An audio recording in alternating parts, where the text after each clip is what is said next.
ষষ্ঠ শ্রেণীর গণিতের আজকের ভিডিও টিউটোরিয়ালে সকলকে স্বাগত জানাচ্ছি। আমরা আজকে আলোচনা করব অধ্যায় 2 অর্থাৎ অনুপাত এবং শতকরা নিয়ে। আমাদের আজকের আলোচনা অনুসরণী 2.2। আমাদের প্রথম যে অঙ্কটি সেটি বলেছে যে শতকরায় প্রকাশ করো। তো আমি 1 নম্বরে ক থেকে শুরু করছি। ক নম্বর আমাদের আছে উপরে 3 নিচে 4 অর্থাৎ এটি একটি ভগ্নাংশ যার লব 3 এবং হর 4, এটিকে শতকরায় প্রকাশ করতে হবে। তো শতকরায় প্রকাশ অনেকভাবেই করা যায়। যেমন আমরা শতকরা প্রকাশ করতে হলে উপরে 100 এবং নিচে 100 দ্বারা গুণ করতে পারি। সেক্ষেত্রে নিচের 100টাকে আমাদের কোনোভাবেই চেঞ্জ করা যাবে না। এরপর আমরা কি করব, উপরে 3 দিয়ে 100কে যদি আমরা গুণ করে ফেলি তাহলে আমাদের যেটি দাঁড়াবে 300 এবং নিচে আমাদের 4 ঠিক থাকলো, তার সাথে আমি 100টাকে ঠিক রাখলাম। এই 100টাকে কেন চেঞ্জ করব না বা কেন আমি 400 করলাম না তার একটা রিজনটা আমি একটু পরে এক্সপ্লেইন করছি। এরপর আমরা চেষ্টা করব 4 দিয়ে 300কে আমাদের কাটাকাটি করা যায় কিনা সেটি দেখব। তো 4 দিয়ে 300কে যদি আমরা কাটাকাটি করি, 4 সাথে 28, 2 0, 4 5 অর্থে কাটাকাটি করা যায়। দ্যাট মিনস উপরে থাকতেছে 75, নিচে থাকতেছে 100, যেটিকে আমরা লিখতে পারি 75%। তো আমি কেন নিচের 100টাকে চেঞ্জ করিনি তার মূল যে রিজন সেটা হলো শতকরা হচ্ছে এমন একটি ভগ্নাংশ যার প্রতি ক্ষেত্রে হর হিসেবে 100 থাকবেই। সো নিচে যদি 100 না থাকে তুমি 75% কিন্তু এটাকে লিখতে পারবে না। খ নম্বর আমাদের বলেছে 7/15। তো 7 নিচে 15, এটিকে শতকরা প্রকাশ করবো। আমি এবার একটু ভিন্নভাবে করব, সেটা হলো কি করব, সরাসরি 100% দিয়ে গুণ করব। তো 100% দিয়ে গুণ করতেছি, দ্যাট মিনস এই পার্সেন্টেজটাকে আমি ঠিক রাখবো। এই 100 কিন্তু আমার লব, যেহেতু এটা একটা পূর্ণ সংখ্যা, যে কোনো পূর্ণ সংখ্যা কিন্তু লব হিসেবে বিবেচিত হয় কারণ তার নিচে একটা 1 থাকে। তো আমি কি করব, এই 7 গুণ 100 করে ফেললাম এবং নিচে আমার থাকতেছে 15, পাশে আমার পার্সেন্টেজটাকে আমি ঠিক রাখলাম। এরপর আমি সর্বোচ্চ চেষ্টা করব যতটুকু আমি উপরে নিচে কাটাকাটি করে ছোট করতে পারি। যেমন 15কে আমি 5 দিয়ে কাটতে পারি, সেক্ষেত্রে 3 পাবো। 100কে 5 দিয়ে কাটলে আমি পাবো 20 বা 20। এরপর কিন্তু 3 দিয়ে উপরের কোনো সংখ্যাকে ভাগ করা যায় না। তো সেক্ষেত্রে আমরা কি করে দেব, এটাকে গুণ করে দেব। তাহলে 7 দিয়ে যদি আমি 20কে ভাগ করে দিই, 7 2 14 অর্থাৎ 140। নিচে আমার থাকতেছে 3, তার সাথে থাকতেছে পার্সেন্টেজ। এখন এটাকে যেহেতু এটি একটি ইংলিশে বলা হয় ইমপ্রপার ফ্র্যাকশন, সরি, তো যেটা আমরা বলি অপ্রকৃত ভগ্নাংশ, তো এটাকে আমরা মিশ্র ভগ্নাংশে রূপান্তর করব। সেই জন্য 3 দিয়ে আমার 140কে ভাগ করতে হবে। তোমরা চাইলে এটাকে অন্য জায়গায় ভাগ করে নিতে পারো। তো আমি একবারে সরাসরি করে দিচ্ছি। 3 4 12, 2 0, 3 6 18, অবশেষে থাকতেছে 2। সো এই 2 উপরে চলে যাবে, 3 থাকবে নিচে, তার সাথে পার্সেন্টেজটা থাকবেই। অর্থাৎ 46 সমস্ত 3 ভাগের 2 ভাগ %। ঠিক আছে। আচ্ছা, আরেকটা বিষয় এখানে একটু মনে করিয়ে দিতে চাই তোমাদেরকে, এই যে পার্সেন্টেজ যে সাইনটা রয়েছে সেটা কোনোভাবেই কিন্তু এভাবে দেয়া যাবে না। অর্থাৎ এখানে যে আমরা দুটো ছোট ছোট শূন্য দিই, এটা ভরাট করা যাবে না, এটা গোল গোল থাকতে হবে। ঠিক আছে। গ নম্বরে আমাদের যে প্রশ্ন 4/5, সেটাকে আমরা শতকরায় রূপান্তর করব। এখন তোমরা যে কোনো একটা ফলো করতে পারো, ক নম্বরটার মতো করে ফলো করতে পারো, খ নম্বরটার মতো করে ফলো করতে পারো, অ্যাজ ইউর উইশ। তো আবার আরেকটা নিয়মও আছে, সেই নিয়মটা আমি এখানে অ্যাপ্লাই করা যাবে। সেটা কি, 5কে কত দ্বারা গুণ করলে 100 হয়। তো আমরা কি করতে পারি, 5কে 20 দ্বারা গুণ করলে 100 হবে। সো উপরেও আমাকে 20 দ্বারা গুণ করতে হবে, নিচেও 20 দ্বারা গুণ করতে হবে, যাতে করে আমার সংখ্যার কোনো হেরফের না হয়। অর্থাৎ আমি যদি 20 দিয়ে আবার 20কে কাটি তাহলে আবার 4/5 থেকে যায়। বাট আলটিমেটলি আমি একটা নতুন জিনিস পাচ্ছি, সেটা হলো 4 দিয়ে 20কে গুণ করলে হবে 80 এবং 5 দিয়ে 20কে গুণ করলে হবে 100। অর্থাৎ আমার নিচে তো 100 চলে এসেছে, তো সরাসরি এটাকে আমি লিখতে পারি 80%। অর্থাৎ আমরা দেখলাম এই 3টা অঙ্কের মধ্যে 3 ধরনের নিয়ম কিভাবে আমরা ভগ্নাংশকে শতকরায় রূপান্তর করতে পারি। তবে মনে রাখতে হবে 3 নম্বরে আমি যে নিয়মটা অ্যাপ্লাই করেছি এটা কিন্তু তুমি 15-র বেলায় পারবে না, কারণ 15কে তুমি যা কিছু দিয়ে গুণ করো না কেন 100 আসবে না, নিচে 4কে আসবে। যেমন 25 দিয়ে তুমি গুণ করতে পারো, সো উপরে 25 দিয়ে গুণ করবা, নিচে 25 দিয়ে গুণ করবা। ঠিক আছে। আচ্ছা, এরপর আমরা ঘ নম্বরে চলে যাই। আমাদের ঘ নম্বর প্রশ্ন বলছে 2 সমস্ত, উপরে 6 নিচে 25, অর্থাৎ এটি একটি মিশ্র ভগ্নাংশ। প্রথম যে কাজটা হবে এটাকে একটি অপ্রকৃত ভগ্নাংশে রূপান্তর করা। আশা করছি তোমরা এটা পারো বা শিখেছ। প্রথম কাজ হচ্ছে 2 দিয়ে 25কে গুণ করা। 2 দিয়ে 25কে গুণ করলে হবে 50, তার সাথে 6 যোগ করে দাও, অর্থাৎ উপরে 56, নিচে থাকবে আমার 25। ওকে, এরপর তুমি চাইলে যে কোনো উপরে 3টা নিয়মের যে কোনো একটা নিয়ম ফলো করতে পারো। তুমি আমি এটাকে কনভার্ট করছি। 25 উপরে 100 নিচে 100 দিয়ে কনভার্ট করছি। তাতে করে আমি শুধু নিচের 100টাকে ঠিক রাখবো। হ্যাঁ, তাহলে আমি এখানে সরাসরি কি করতে পারি, 25 দিয়ে 100কে কেটে আমি 4 করে দিতে পারি। 4 করে দিলে আমার এখানে এখন উপরে থাকতেছে 4 6 24 4 হাতে 2, 4 5 20 এবং 2 22, অর্থাৎ 224। এবং তার সাথে আমার নিচে থাকতেছে 100। নিচের 100 তো কোনোভাবে চেঞ্জ হবে না, যেটাকে আমরা লিখতে পারি 224%। সো অনেক বড় একটা রেজাল্ট এসেছে, তাই না? আসতেই পারে, এগুলো নিয়ে ঘাবড়ানোর কিছু নাই। আচ্ছা, এরপরে আমরা দশমিকে প্রবেশ করছি, অর্থাৎ দশমিকের একটা সংখ্যাকে কিভাবে করে শতকরায় প্রকাশ করতে হয়। 0.25, 0.25কে আমরা কি করব, শতকরায় রূপান্তর করব। তো কিভাবে করা যাবে একটু লক্ষ্য করো। আমরা এটাকে অনেকভাবে করতে পারি। তো ইনিশিয়ালি আমি যে প্রসেসটা তোমাদেরকে ফলো করতে বলবো সেটা হলো যে এই সংখ্যাটাকে আমরা একটা ভগ্নাংশে কনভার্ট করব। সেটা কিভাবে করব, সরাসরি আমরা 25 লিখে ফেললাম। লিখে ফেলার পরে আমি তো এটাকে 25 লিখতে পারবো না, তাই না? কারণ এটা একটা দশমিক সংখ্যা। সো দশমিকের কারণে 1, এরপরে যতগুলো সংখ্যা রয়েছে ততগুলো শূন্য নিব, অর্থাৎ 100। তুমি যদি 100 দিয়ে 25কে ভাগ করো, তুমি ঘুরে ফিরে ঠিক আবার সেই 0.25 পেয়ে যাবা।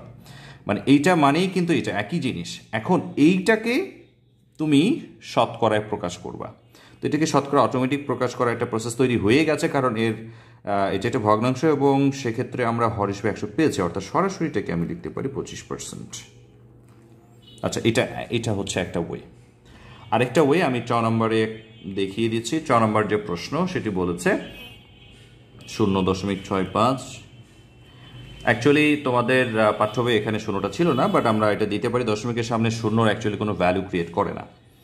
তো এটাকে আমি কি করছি, আমি এটাকে ডিফারেন্ট, ঠিক উপরটার মতো না, ডিফারেন্ট ওয়েতে এটাকে পার্সেন্টেজে কনভার্ট করব। সরাসরি আমি 100% দিয়ে গুণ করব, সরাসরি। কারণ 100% মানে উপরে 100 নিচে 100, ঠিক আছে? বা উপরে 100 নিচে 100 দিয়ে গুণ করব। তাতে করে যেটা হবে, এই 100-র সাথে এটা গুণ হয়ে যাবে। এবং গুণ করার যে নিয়ম, যদি আমরা 100 বা 10 বা 1000 এই ধরনের সংখ্যাগুলো দিয়ে কোনো দশমিক সংখ্যাকে গুণ করি, তাহলে যেটা হয়, দশমিকটা ডান দিকে চলে যায়। কত ঘর ডান দিকে যাবে সেটা ডিপেন্ড করবে এখানে কতগুলো শূন্য রয়েছে সেটার উপরে। সো 100-র মধ্যে 2টা শূন্য, সেক্ষেত্রে দশমিকের পরে যে সংখ্যাটা আমাদের রয়েছে সেটা আমাদের 2 ঘর ডান দিকে চলে যাবে। সো এখানে আমি দশমিক 2 ঘর ডানে চলে গেলে এটা কি দাঁড়ায়, 65। তার সাথে আমার এখানে থাকছে কত, পার্সেন্টেজ। এরপর আমরা 6 নম্বর যে প্রশ্নটি রয়েছে সেটাকে সলভ করব। আমাদের প্রশ্ন বলছে 2.50। এটি একটি দশমিক ভগ্নাংশ যেদিকে শতকরা প্রকাশ করব। এর আগের দুটি নিয়মে যেভাবে করেছি সেভাবে করতে পারি। তো আমরা কি করব, এটাকে শতকরা যদি প্রকাশ করব, এবার একটু ডিফারেন্টভাবে করি। সেটা হলো উপরে 100 নিচে 100, যেটা আমরা এর আগের ভগ্নাংশগুলোর মধ্যে শিখেছি সেভাবে করে প্রকাশ করছি। তাতে করে যে ব্যাপারটা তৈরি হবে, এই যে 2.50 সাথে 100 যখন আমি গুণ করে ফেলবো, দশমিকটা আমার 2 ঘর ডান দিকে চলে যাবে, কারণ এখানে একের পরে দুটো শূন্য রয়েছে। আমি বলেছি যে 10, 100, 1000 এগুলো দিয়ে যখন আমরা কোনো দশমিক সংখ্যাকে গুণ করব, শূন্যের উপর ডিপেন্ড করে দশমিক ডান দিকে চলে যাবে। তো এখানে দুটো শূন্য রয়েছে, দশমিক 2 ঘর ডানে যাবে। তাহলে সেক্ষেত্রে আমরা একটা পূর্ণ সংখ্যা পাবো। তো আমরা লিখতে পারবো 250 এবং নিচে আমাদের থাকতেছে কত, 100। তো যেহেতু আমরা নিচে 100 পেয়ে গেছি, সো এটাকে সরাসরি আমরা লিখতে পারি 250%। আমাদের এরপরে বর্গীয় জ নম্বর প্রশ্নের মধ্যে অনুপাত রয়েছে, সেটিকে শতকরায় প্রকাশ করতে হবে। সো আমরা একবারে কিন্তু একটা প্রশ্ন থেকে অনেক কিছু শিখছি। আমরা শিখলাম ভগ্নাংশ থেকে কিভাবে শতকরায় প্রকাশ করব, দশমিক থেকে কিভাবে শতকরা প্রকাশ করব। এরপর আমরা শিখতেছি অনুপাত থেকে কিভাবে আমরা শতকরা প্রকাশ করতে পারি। সো অনুপাত মানেই কিন্তু ভগ্নাংশ। তার কারণ কি, এই যে 3:10 সেটিকে আমরা খুব সহজভাবে প্রকাশ করতে পারি 3/10, অর্থাৎ অনুপাতের যে প্রথম অংশ সেটিকে আমরা লব, শেষের অংশটিকে হর হিসেবে চিহ্নিত করতে পারি। সেক্ষেত্রে আমাদের অ্যাজ ইউজুয়াল ভগ্নাংশের নিয়মটা চলে আসলো। সো এটাকে আমি একটু ডিফারেন্টভাবে করব। সেটা কি যে এটাকে আমরা নিচে যেহেতু 10 আছে, কত গুণ করলে 100 হবে? 10, অর্থাৎ নিচে 10 দিয়ে গুণ করবো, সো উপরেও 10 দিয়ে গুণ করব। উপরে আমার থাকবে 30, নিচে থাকবে আমার 100, অর্থাৎ আমি এটাকে লিখতে পারি 30%। দেন ঝ নাম্বার প্রশ্ন বলছে 12:25। একই রকমভাবে এটাকেও রূপান্তর করব। এটাকে লিখব 12/25। তারপর শতকরা রূপান্তরের যে নিয়ম, আমি সরাসরি এটাকে কি করে দিলাম, 100% দিয়ে গুণ করে দিলাম। তো যেহেতু আমার 100 এখানে লব, সো 25 দিয়ে যখন আমি 100কে কাটবো আমি পাবো 4। 4-এর সাথে 12 যদি আমি গুণ করে দিই, 4×12 48, তার সাথে এখানে আমার পার্সেন্টেজ আছে। সো এটার যে রেজাল্ট সেটা হচ্ছে 48%। আমাদের ক নম্বর প্রশ্ন বলতেছে এখানে 45%কে আমাদের ভগ্নাংশ ও দশমিক ভগ্নাংশে প্রকাশ করতে হবে। তো আমরা যখন 1 নম্বর প্রশ্ন সলভ করেছিলাম তখন আমরা শিখেছিলাম যে ভগ্নাংশ থাকলে কিভাবে শতকরা প্রকাশ করা যায়, দশমিক থাকলে কিভাবে শতকরা প্রকাশ করা যায়, এবং অনুপাত থাকলে কিভাবে শতকরা প্রকাশ করা যায়। তো তারই ধারাবাহিকতায় আজকে আমরা শিখব যদি আমাদের শতকরা দেয়া থাকে তাহলে আমরা ভগ্নাংশ অথবা দশমিকে কিভাবে কনভার্ট করতে পারি। সো আমরা জানি যে শতকরা মানেই সেখানে হর হিসেবে সবসময় আমরা 100 পেয়ে থাকি। সো এটাকে আমরা লিখতে পারি 45/100। সেক্ষেত্রে আমাদের এই শতকরা চিহ্নটা ভ্যানিশ হয়ে যাবে। তো ফার্স্ট অফ অল কী করলাম, এটাকে আমি একটা ভগ্নাংশে কনভার্ট করলাম। এরপর যখন এটাকে আমি দশমিকে কনভার্ট করতে যাব, ফার্স্ট স্টেপটা যেটা হবে এটাকে লঘিষ্ঠকরণ করা, অর্থাৎ কাটাকাটি করে ছোট করা। আমি কি নাম্বার দিয়ে উপরে এবং নিচে কেটে ছোট করতে পারি সেটা হলো, আমি প্রথমত 5 দিয়ে কাটতে পারি। 5×9 45, এটাকে 5 দিয়ে কাটলে এটা হবে 20, 5×20 100। আমার উপরে থাকছে 9, নিচে থাকতেছে 20। এটাকে আমি না লিখে সরাসরি ভাগ করে দিয়ে দশমিক লিখতে পারতাম। এরপরে যে স্টেপ সেটা হচ্ছে আমার এই 20 দিয়ে 9কে ভাগ করতে হবে। অর্থাৎ তোমরা অবশ্যই এই ভাগটা করতে পারো বলে আমার ধারণা, যদি না করতে পারো তারা এখানে দেখে নিতে পারো। আমি 20 দিয়ে 9কে ভাগ করছি। তো যেহেতু এটা ছোট সংখ্যাকে ভাগ করা যায় না, দশমিক দিয়ে এটা শূন্য নিতে হবে। ঠিক আছে, 4×20 80, কাছাকাছি। বিয়োগ করে চলে আসতেছে 10, দশমিক নিয়েছি, একটা করে শূন্য নিতে পারবো 100, 5×20 100। অর্থাৎ আমার যে কাঙ্ক্ষিত রেজাল্ট সেটা হচ্ছে 0.45। ঠিক আছে। খ নম্বর প্রশ্নে দেয়া আছে 12.5%। তো এটাকে আমরা কিভাবে দশমিকে রূপান্তর করতে পারি, যেহেতু এখানে আমাদের মিক্সড ফ্র্যাকশন বা মিশ্র ভগ্নাংশ রয়েছে, এটাকে সবার আগে অপ্রকৃত ভগ্নাংশে রূপান্তর করতে হবে। 12 দিয়ে 24 আর একে 25, উপরে আমার থাকছে 25, নিচে থাকতেছে আমার 2, তার সাথে আমার থাকবে শতকরা চিহ্নটি।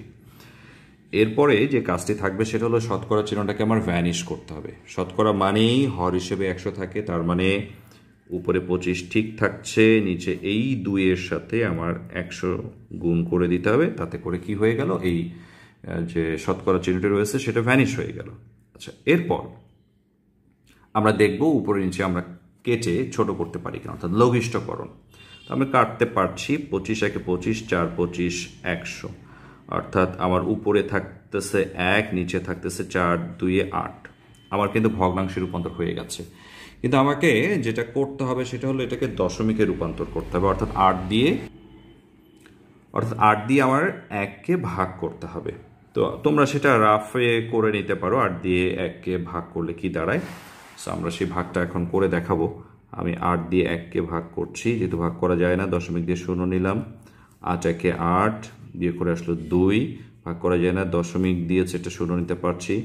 8×2 16, বিয়ে করে আসতেছে 4, দশমিক দিয়েছে একটা 0 নিলাম। 5×8 40, অর্থাৎ আমার যে ফাইনাল আনসার 0.125, 0.125, এটা কিন্তু আমার কাঙ্ক্ষিত রেজাল্ট। এরপরে গ নম্বর যে প্রশ্ন সেখানে বলা আছে 37 সমস্ত 1/2%, অর্থাৎ 37.5%। তো সেটিকে আমরা কি করব, ভগ্নাংশ এবং দশমিকে রূপান্তর করব। তো প্রথমত যেহেতু এটা বুঝতে পারছো একটা মিশ্র ভগ্নাংশ, প্রথম কাজ হবে সেটাকে অপ্রকৃত ভগ্নাংশে রূপান্তর করা। আমরা সেই কাজটা করছি। 37 এবং 2 যদি আমরা যোগ করি 74, আর 1 যোগ করলে হবে 75, তার নিচে 2%। এরপরে কাজ হবে কি যে এই যে আমাদের পার্সেন্টেজ যে সাইনটা রয়েছে সেটাকে ভ্যানিশ করা, অর্থাৎ 75 তার নিচে 2 এর সাথে 100 গুণ হয়ে গেল। এরপর লঘিষ্ঠকরণ করতে হবে। এটাকে আমরা 25 দিয়ে কাটতে পারি। 3 25 75, 4 25 100, অর্থাৎ আমার নিচে থাকতেছে 4 2 8 আর উপরে থাকতেছে 3। এখন তুমি 8 দিয়ে 3কে ভাগ করতে পারো। তো দশমিক দিয়ে 0 নিয়ে নিলাম আমি। 4 8 32 বেশি হয়ে যায়, তাহলে কি করতে হবে? 3 8 24, কাছাকাছি সংখ্যা নিতে হবে। বিয়োগ করে আসে 6, দশমিক দিয়ে 0 নিয়ে নিলাম। 7 8 56, বিয়োগ করে আসে 4, দশমিক দিয়ে 0 নিলাম 40, অর্থাৎ 5 8 40। অর্থাৎ যে রেজাল্ট সেটি দাঁড়ায় 0.375। এরপর আমরা ঘ নম্বর প্রশ্নটিকে সমাধান করব। 11 সমস্ত 4 ভাগের 1%। সো অ্যাজ ইউজুয়াল এটাকে অপ্রকৃত ভগ্নাংশে রূপান্তর করতে হবে। 4 11 44, আর 1 45, নিচে থাকতেছে 4। তো তোমরা চাইলে এখন এটা যেহেতু তোমরা শিখে গেছো যে এই শতকরাটা ভ্যানিশ করতে, চিহ্নটা ভ্যানিশ করতে হলে নিচে আমাকে 100 দিয়ে গুণ করতে হয়। সো এখানে চাইলে তোমরা সরাসরি গুণ করে দিতে পারো, অথবা আরেকটা এক্সট্রা লাইন করতে পারো, সেটা তোমাদের ইচ্ছা। সো উপরে থাকতেছে 45 আর নিচে 4 এর সাথে 100 গুণ হয়ে যাবে। এরপর 5 দিয়ে কাটাকাটি করা যায়। 5 9 45, 5 20 100। আর কোনো ছোট করা যায় কিনা আমরা দেখবো, না যাচ্ছে না। সো উপরে আমার থাকতেছে 9, নিচে 4 20 80। এটা ভগ্নাংশে রূপান্তর হয়ে গেল। এরপর এটাকে আমরা কি করব? দশমিকে রূপান্তর করব। তো দশমিকে রূপান্তর করতে হলে 80 দিয়ে যদি আমি 9কে ভাগ করি, এটা একটা অনেক বড় সংখ্যা দিয়ে অনেক ছোট্ট একটা সংখ্যাকে ভাগ। সো দশমিক দিয়ে 0 নিয়ে নিলাম। 80 একে 80, কাছাকাছি নিয়ে নিয়েছি। এরপর বিয়োগ করে আসতেছে 10। দশমিক দিয়েছি, সো আমরা কি করতে পারি? 0 নিব আরেকটা। আবার 80 একে 80, বিয়োগ করে আসতেছে 20। সো দশমিক দিয়েছি, আবার 0 নিতে পারি। এরপরে আমাদের যে কাজটা হবে সেটা হচ্ছে যে কাছাকাছি আমরা কোনো একটা সংখ্যা নিব। সো যদি আমি 2 বার দিই তাহলে 160 হয়, অর্থাৎ 200, তার নিচে আমার থাকতেছে 160, বিয়োগ করে আসে কত? 40। যেহেতু এখনও ভাগ করা যায় না, দশমিক দিয়েছে, এটা 0 নিয়ে নিলাম। 80 দিয়ে 400কে এখন সরাসরি যদি ভাগ করি 5 বার যাবে, সেক্ষেত্রে আমাদের এটা মিলে যায়। অর্থাৎ আমার যে ফাইনাল অ্যান্সার সেটা আসে 0.1125। তোমাদের কিন্তু এই ভাগগুলো পারতে হবে। আমি হয়তো একটু এই ভাগটা তোমরা বুঝতে পারছো কিনা বুঝলাম না। না পারলে তোমরা আমাকে কমেন্ট সেকশনে জানাতে পারো।